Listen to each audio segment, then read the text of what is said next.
Pues hermanas, vamos a iniciar. Dios les bendiga. Amén. Me da mucho gusto que nuevamente podamos estar aquí reunidos para estudiar la palabra. Hemos venido estudiando el Evangelio de Marcos, capítulo 4. Particularmente iniciamos con el capítulo 4, la parábola del sembrador. Y bueno, pues cuando nosotros estudiamos la parábola del sembrador, nos damos cuenta que esta parábola, esta historia que el Señor Jesús cuenta, nos habla de 4 terrenos donde la semilla es sembrada. Y sabemos que la semilla es la palabra de Dios y sabemos que el terreno en el que es sembrada la palabra de Dios es el corazón del hombre.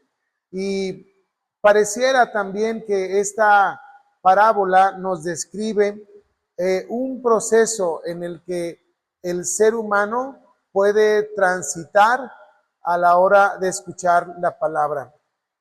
Cuando recibe la palabra y no la entiende, cuando recibe la palabra y se goza, pero vienen adversidades, cuando recibe la palabra y hay situaciones que tratan de ahogar esta palabra, y finalmente cuando se puede superar todo ello y la palabra cae en buena tierra y da buenos frutos. El día de hoy nos vamos a enfocar en esta última parte de la parábola, donde nos habla de cómo la semilla fue sembrada, finalmente fue sembrada en buena tierra. Y vamos a ver qué ocurre cuando la palabra es sembrada en buena tierra. ¿Qué ocurre cuando la semilla es sembrada en buena tierra? Amén. Entonces vamos a ir al Evangelio de Marcos,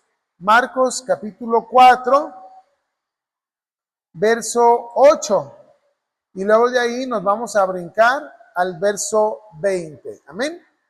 Dice la palabra del Señor: pero otra parte cayó en buena tierra y dio fruto, pues brotó y creció y produjo a 30, a 60 y a 100 por uno. El Señor Jesús explica, como ya lo hemos visto, cada uno de los significados de estos terrenos donde cayó la semilla. Vamos a ir al verso 20, dice la Escritura: y estos son los que fueron sembrados en buena tierra, los que oyen la palabra y la reciben y dan fruto, a 30, a 60 y a 100 por uno. Vamos a orar. Padre, nos ponemos en tus manos esta tarde, esta noche, Señor, para que al estudiar tu palabra, Señor, nuestro corazón sea un corazón de tierra fértil, de tierra buena, de tierra que dé fruto. Señor, te pedimos que nos des entendimiento y que nos ayudes a poner tu palabra por obra en nuestras vidas. Te lo pedimos, Padre, en el nombre de Cristo Jesús. Amén.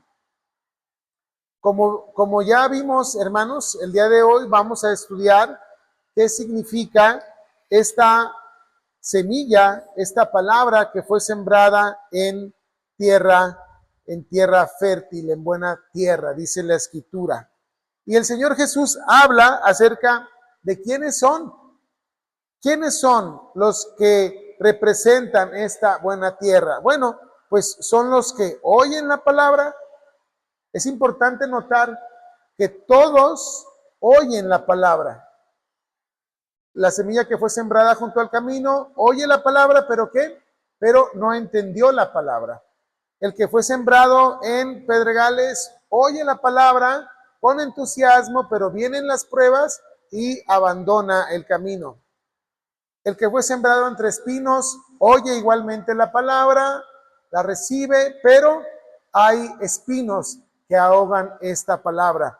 Y aquí vemos que hay una diferencia entre todas las demás. ¿Cuál es la diferencia? Que oye la palabra y la recibe. En el Evangelio de Mateo dice además que la entiende. Es decir, oye la palabra y la entiende, pero no con un entendimiento intelectual, sino con un entendimiento que va más allá de lo intelectual, de lo formal, sino un entendimiento que tiene que ver con el corazón, con la convicción de que lo que aquí dice realmente es una verdad espiritual que trasciende esta vida. Esa es la diferencia. Tú y yo podemos estudiar, escuchar la palabra de Dios, pero si no la llevamos al corazón, si no la llevamos al territorio de la fe, si no la tomamos como una verdad espiritual para regir, para gobernar nuestra vida, pues no va a haber fruto. Ahora, qué importante es reflexionar sobre los frutos. Estoy seguro que cada uno de nosotros en nuestra vida en algún momento queremos, anhelamos frutos en nuestra vida. ¿Por qué? Porque estos frutos representan, de alguna manera, el ser fructífero, representan abundancia. El ser fructífero representa una condición de que las cosas están saliendo bien en tu vida y en mi vida. Y yo creo que todos, en algún momento, todos deseamos, anhelamos que nos vaya bien en la vida. Y la escritura habla de ello, pero un poquito diferente a lo que en el mundo. Hermanita, buenas noches. Dios le bendiga. Un poco diferente a lo que el mundo percibe como fruto o que nos vaya bien. Muchas veces para la visión del mundo, el que nos vaya bien, el que haya fruto, pues tiene que ver con cuestiones monetarias, económicas, materiales. Pero vamos a ver a qué se refiere la escritura cuando habla de fructificar. Amén. Vamos a ver en la escritura a qué se refiere cuando habla de frutos. Amén. Vamos a ir a Gálatas capítulo 5, versos del 22 al 23. Gálatas capítulo 5, versos 22 al 23.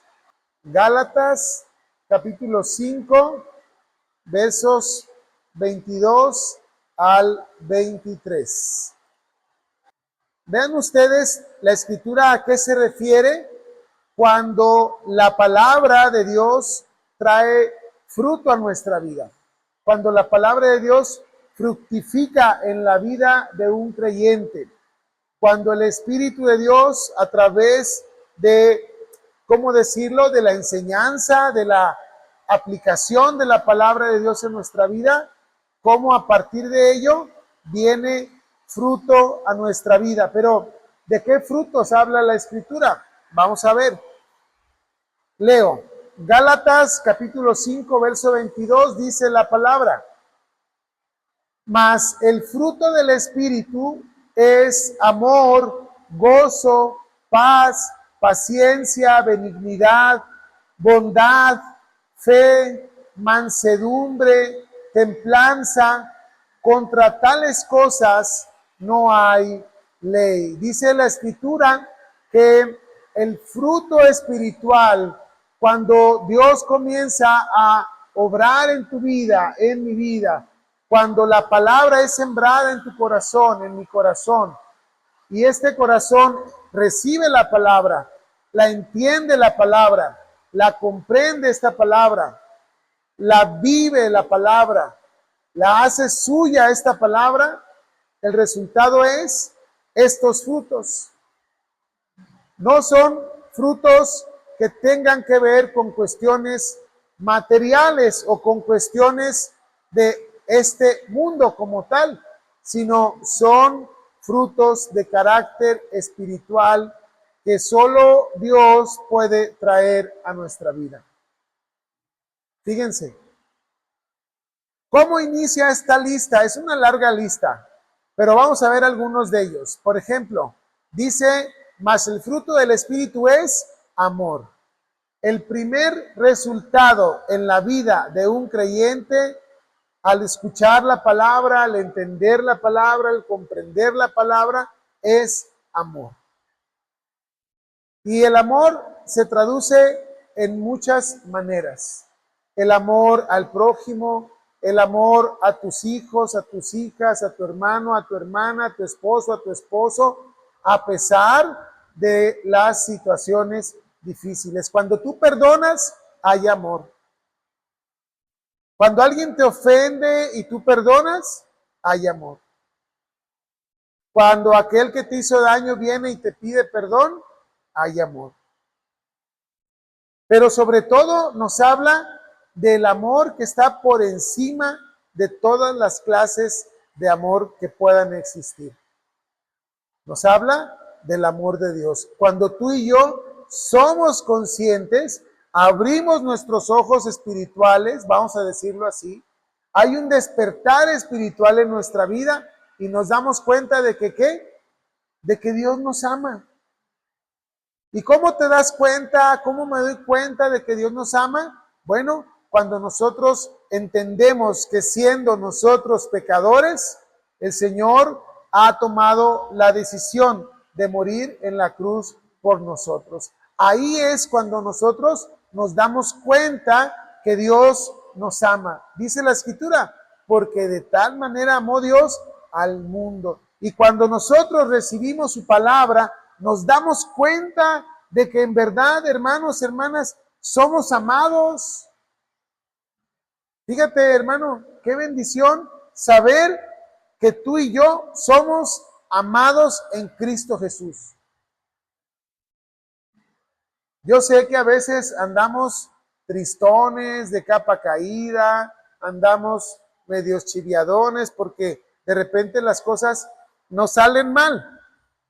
Sin embargo, no debemos de perder de vista que el Señor en su palabra nos dice y nos habla de que ¿qué? De que Dios nos ama. De una manera sobrenatural, de una manera especial.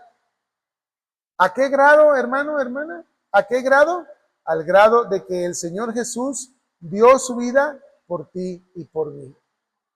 Y cuando tú y yo comprendemos eso, hermano, cuando tú y yo comprendemos eso en nuestra vida, híjole, hay cosas que comenzamos a ver la vida de otra manera, que comenzamos a valorar desde otra manera, sentirnos amados, saber que Dios nos perdonó nuestros pecados, no por nuestras obras, no por nuestros méritos, sino por lo que el Señor Jesús hizo en la cruz por nosotros. Perdón por amor. Amén.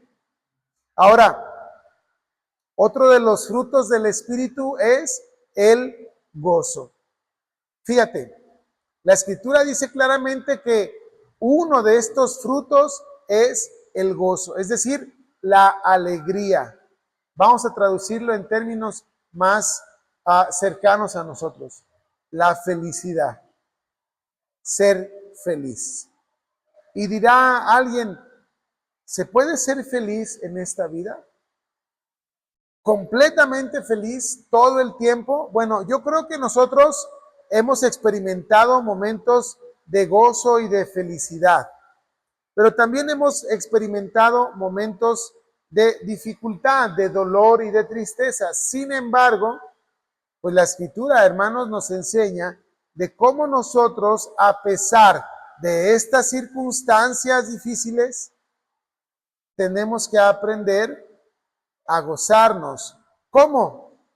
No a gozarnos en el momento de tristeza o de dolor que estamos viviendo. Sin duda, eso no es normal, eso no es lo que dice la Escritura. Pero ¿qué pasa, por ejemplo, cuando la misma Escritura nos enseña acerca del apóstol Pablo, Por ejemplo, que estando preso por predicar el evangelio, ¿estamos de acuerdo? O sea, el apóstol Pablo fue preso no por hacer o cometer un delito, sino fue llevado preso por predicar el evangelio. Y predicando el evangelio fue arrestado y siendo arrestado fue azotado, fue golpeado, fue echado en el calabozo. Y no sé si tú has estado en una situación de ese tipo, pero seguramente no es nada grato, seguramente no es nada agradable. De esa misma manera el apóstol Pablo pues no la estaba pasando nada bien. Sin embargo, la escritura nos enseña que él en medio de la cárcel, en medio de los golpes, en medio de las heridas, en medio de aquella penumbra y de aquella oscuridad, el apóstol Pablo, ¿qué hizo? Comenzó a cantar, a entonar himnos, cánticos, salmos y comenzó a adorar al Señor. Yo creo, hermano, que esta imagen retrata el gozo que Dios pone en tu corazón. Gozo no significa que todo te salga bien. Gozo no significa que siempre estés feliz y contento. Gozo no significa que todas las cosas marchen como tú quieres. No. Gozo del Señor significa que aún estando en medio de tribulación, en medio de necesidad, en medio de angustia, en medio de situaciones difíciles, tengamos esa capacidad de alabar, de glorificar a nuestro Dios. Aún a pesar de lo doloroso. Miren, yo les puedo compartir algo así que me pasó a mí cuando, por ejemplo, ya lo he platicado, cuando mi mamá falleció en su funeral, pues había perdido a mi mamá. Había perdido a mi mamá. Pero dentro de todo, hermanos, dentro de todo me dio mucho gusto ver que mi mamá fue una persona muy amada y muy querida por muchos hermanos de diferentes iglesias, de diferentes congregaciones. En su funeral fue mucha gente de muchas iglesias. Y eso a mí, aún en medio de la tristeza, aún en medio del dolor, me dio gozo. No de haber perdido a mi mamá, sino de saber cómo mi mamá fue una persona muy querida y muy amada, no solo por Dios, sino por los hermanos que ahí estaban acompañándola o acompañándonos en ese momento doloroso y triste. Eso, hermanos, a mí me dio gozo, me dio alegría de saber cómo mi mamá fue una mujer que fue amada por Dios y fue amada por muchos hermanos y hermanas en Cristo Jesús. A pesar del dolor, a pesar de la dificultad, pude experimentar una sensación de gozo. Miren, hubo un momento en el que estábamos risa y risa platicando con los amigos, los vecinos, los familiares, personas que tenían mucho tiempo que no habíamos visto. Aún en medio de esa situación, estábamos con cierta felicidad. Bueno, es que la Escritura dice que hay gozo en el Señor. Por último, dice... Bueno, la lista es larga. Vamos nada más a comentar hasta el siguiente. Ya dijimos amor, ya dijimos gozo y ahora vamos con la paz. Fíjense, hermanos, al igual que el amor y que el gozo, la paz es una paz especial. Lo que viene de parte de Dios, mi hermano, es una paz especial. Dirá alguien, mira, si tú tienes dinero, puedes comprar amor. Si tú tienes dinero, puedes comprar gozo. Y si tú tienes dinero, puedes tener paz o vivir en paz. Y yo digo, bueno, ojalá que así fuera, ¿verdad? Si dependiera del dinero, bueno, mucha gente, la que tiene dinero, pues sería una persona que amara, una persona que fuera feliz y una persona que viviera en paz. Pero nos toca ver cómo las personas, muchas veces, las personas que tienen mucho dinero y que pues no conocen de Dios, por más dinero que tengan, no aman, no gozan y no tienen paz. Sobre todo, fíjense, bueno, no sé si sea real o sea un tema solo de telenovelas, ¿verdad? Pero yo he visto telenovelas donde, por ejemplo, familias ricas sirven unas mesas tremendas, enormes de desayuno y nada más agarran un sorbito de café, un pedacito de pan y se van corriendo. Y yo digo, y no disfrutan en las novelas, ¿verdad? O, por ejemplo, en las novelas se ven aquellas casas enormes con albercas, con jardines y las personas nunca están disfrutando de ello, ¿verdad?